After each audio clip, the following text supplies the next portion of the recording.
1991. Y el resto se nos va a contar Suárez. Gracias. Buenas tardes. Peço desculpas que mi español no es muy bueno. Bueno, mi nombre artístico es Chico Machado, por eso va a aparecer aquí el crédito. Primero esse trabalho é um desdobramento de minha tese de doutoramento, pero es hecho em colaboração com um parceiro amigo que é músico. Então, primeiro vamos assistir esse curto, o vídeo, e depois harei a apresentação. Sim, por favor. Vocês,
es que trabajo con PC y no con Mac, entonces él está aquí para me auxiliar. Bueno, puedo hablar de cualquier forma y puede ser aquel formato mesmo, todo bien. Sí. Inviértelo. Sí, okay. Hay una forma de invertir. ¿Cómo? Claro, cambiar la posición de los motores. Muy complicado, no sé si abre solamente el programa sin las otras.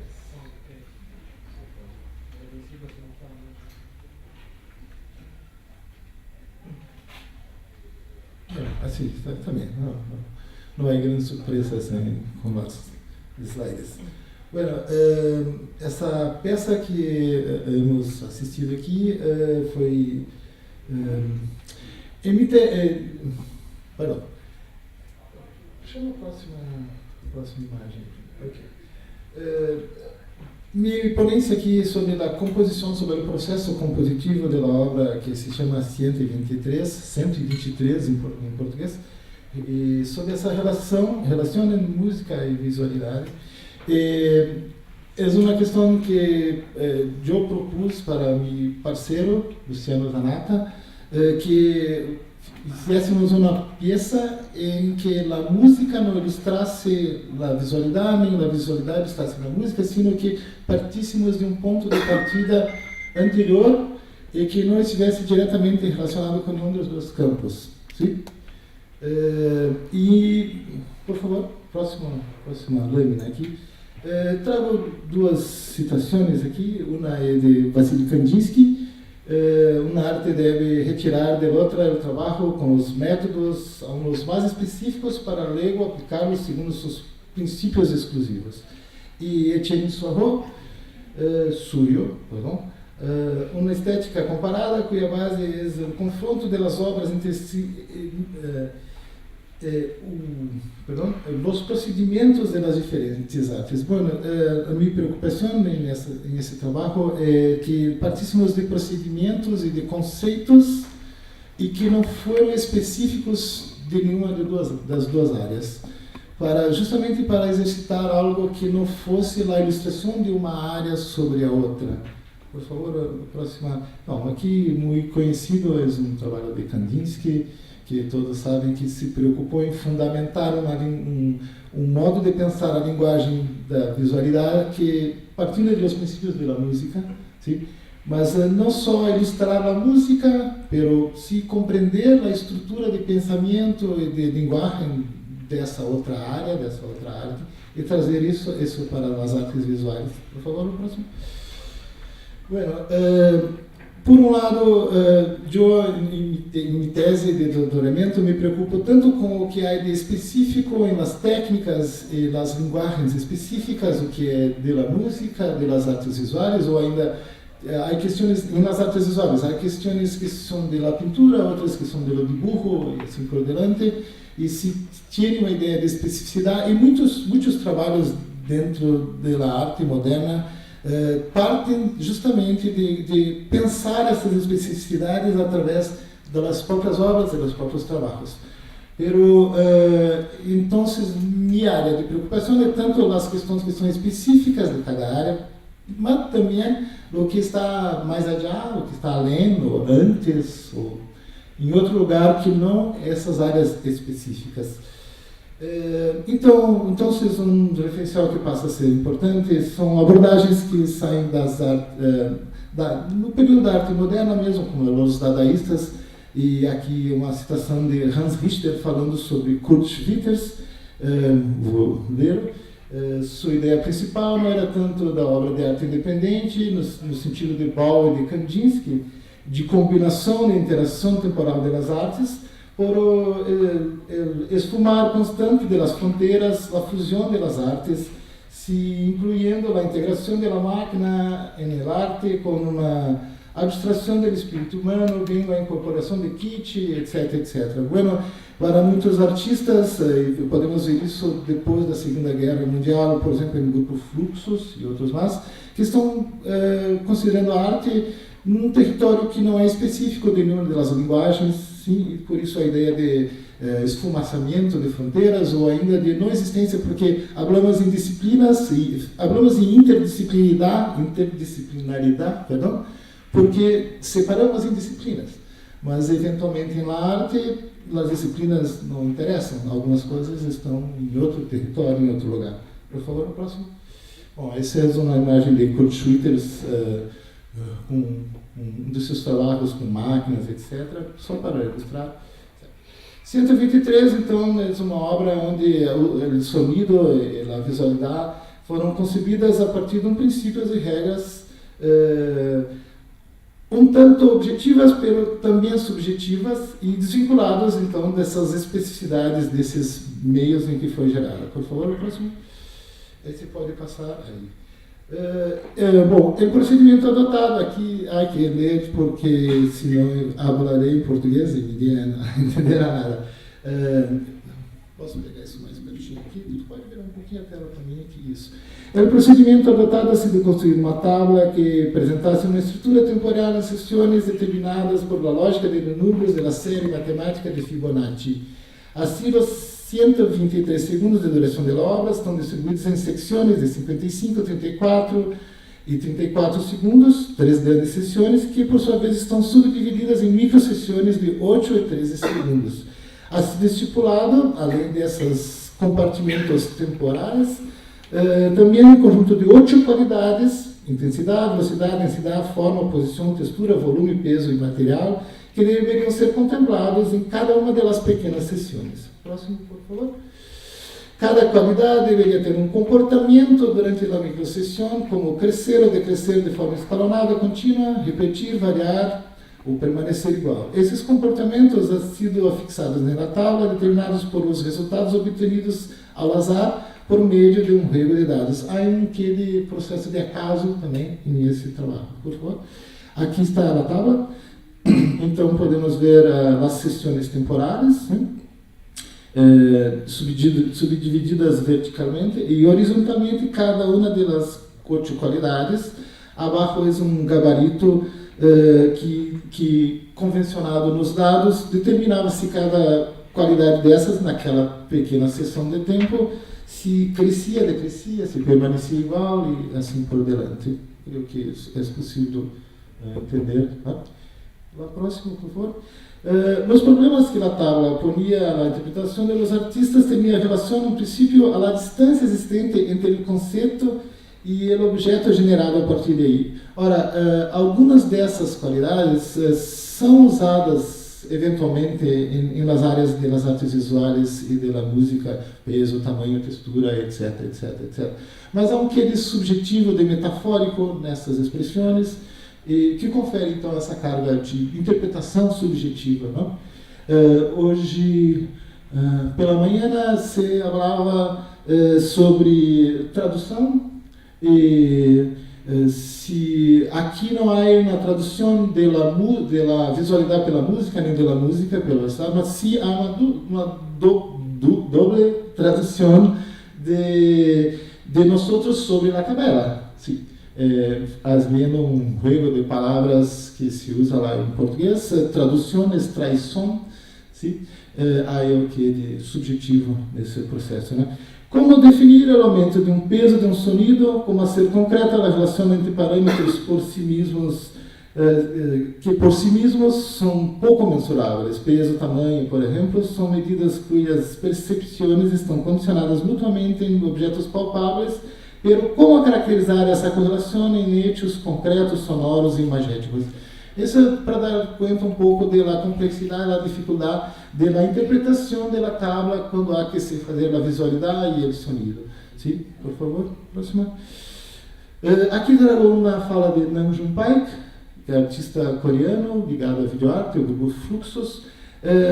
Nam June Paik tem um conceito a partir dele, e não só dele, está presente em outros artistas influentes como John Cage, a noção que a composição não é definir um conjunto de formas fechadas, fermadas, prontas, mas sim propor procedimentos e operações que resultarão em formas, e que isso também pode ser entendido como composição.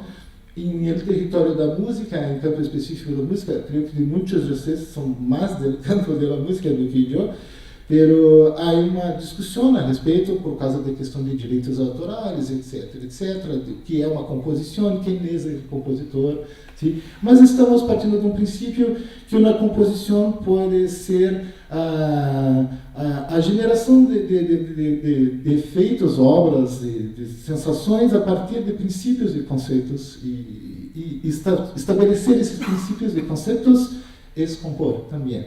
Em composições normais, temos primeiramente uma visão do trabalho de todo, o ideal para a imagem, ou ideia em seu sentido platônico. Depois, o processo de trabalho significa o esforço tortuoso de se integrar, de se tentar chegar a essa ideia ideal.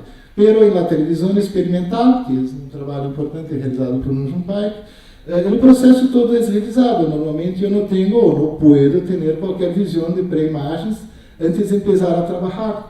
Primeiro eu busco o caminho e não posso vislumbrar hacia onde ele me leva. O caminho, isto significa estudar os circuitos, inventar vários feedbacks, cortar uns troços e alimentar as diversas olas cambiar as fases, porque no NumPy hacía diversos processos eletrônicos para obter as imagens e os sonidos, e não estava, o resultado era o resultado dessa operação e não algo que ele preconcebia. Sim, por favor, próximo. Bueno, duas imagens de NumPy, né?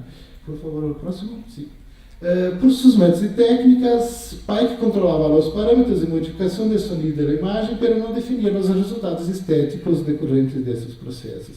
Assim, imprevisto acaba incerto no processo compositivo, e a composição se estruturava mais bem por conceitos, operações que se desenrolam em um tempo do que por uma ideia anteriormente pensada, coisa que é falado, por favor. Tendo em conta a estrutura de tempo total proposta por la tabla, a composição 123 ha sido generada a partir da criação de cada pequena sessão em um caminho que vai do micro ao macro, transformando-se em um projeto que se desenvolve e conclui por meio de seu trajeto. Sim. Por favor, próximo. As qualidades aparentemente exatas exigidas na tabla operam em realidade de maneira imprecisa em los meios em que han sido aplicadas. Expressar um peso, uma densidade que cresce de forma contínua em um segmento de áudio ou de vídeo requisita uma interpretação subjetiva dessa ideia a ser transformada em fato sensorialmente perceptível por meio de dispositivos digitales, nos softwares de imagem, vídeo e áudio utilizados em sua concepção. Por favor? Sim, ok. Se tem tempo ainda, não? Um pouquinho de fala para perguntas. Eu gostaria de fazer uma colocação pequena. Bueno, es el primer día del encuentro, no ha participado de los encuentros anteriores y existen muchas personas, muchos artistas que están pensando y trabajando la relación de visualidad y música a partir de princípios comuns ligados a questões técnicas, tecnológicas. ¿Sí? Por exemplo, em video art, que se hablaba hoje de manhã, pela manhã, Vasulka, Stein Vasulka, o casal Uri e Stein Vasulka, quando trabalhavam com vídeo fita magnética, em el vídeo fita magnética, o sonido e a imagem são distintos. Então, eles partem do princípio que mexer significa trabalhar no outro automaticamente, e tecnicamente estão vinculados sonido na linguagem digital, nos mesmos parâmetros digitais, numéricos, digitais, informacionais. Isso pode acontecer também. Isso me interessa bastante, mas o caminho que hemos adotado, como se pode ver, é outro, é tomar como ponto de partida algo que é comum, mas que não é específico dentro dos dois, porque está no plano do conceito também. E sobre isso é minha tese, sobre as relações entre as coisas materiais e conceituais no processo de criação. É isso. Sim? ¿Y hicieron una partitura de la parte visual y una partitura de la parte sonora? Não, solamente a tabla. Pergunte de novo. Disculpe. Quería preguntarte si al final resultó una partitura de la parte sonora y una partitura de la parte visual. ¿Cómo enfrentaron ese problema en los dos? Bueno, pues sí, como resultado del trabajo surgen las líneas de tiempo, de timelines del software de vídeo y del software que acaban siendo las partituras.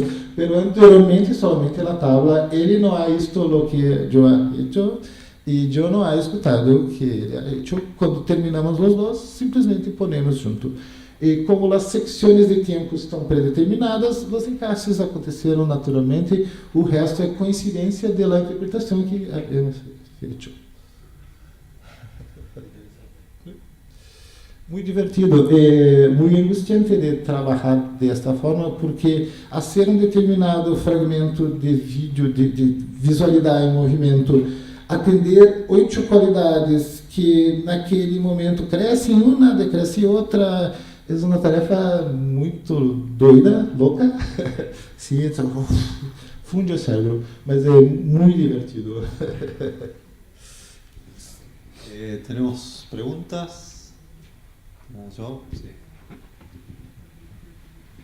Espera.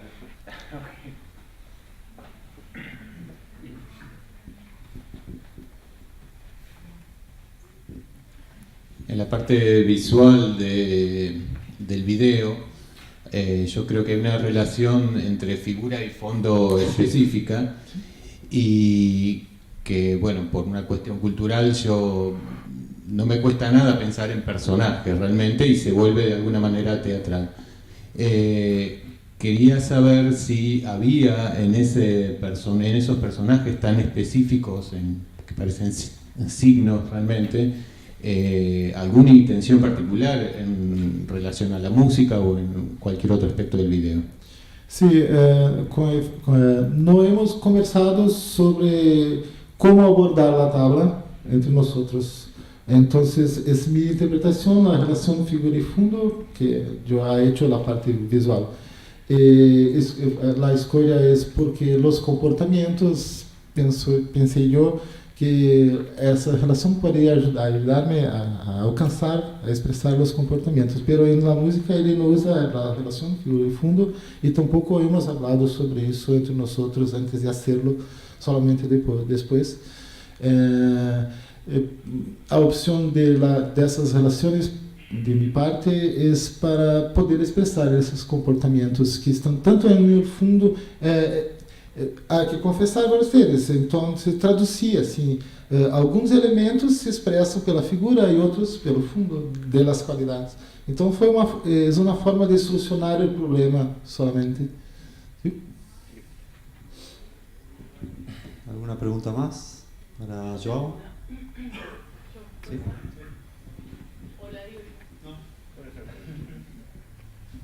No, quería saber si después de que ustedes unieron las dos partes, sintieron la necesidad de tocar ese resultado final o se quedaron con lo que surgió. Nos quedamos con que ha sido hecho, porque ese era el contrato. Mas sí, muy de vontade de, a partir de eso, manipular. Agora sabemos y nos propusemos incluso a hacer de nuevo la misma cosa y obtener un otro resultado, porque la interpretación es muy subjetiva. Claro. Sí. Tenemos tiempo para una pregunta más, si hay. Sí.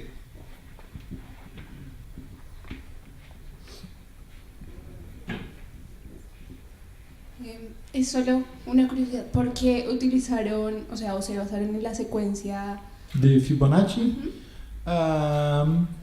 En una conversa que estábamos teniendo, sí, bueno, el precepto era haber un concepto anterior y separado de las dos áreas. Y la serie Fibonacci servía. Trocamos idea, alguien falou, quem sabe la serie de Fibonacci. Ok, tudo bem, somente isso.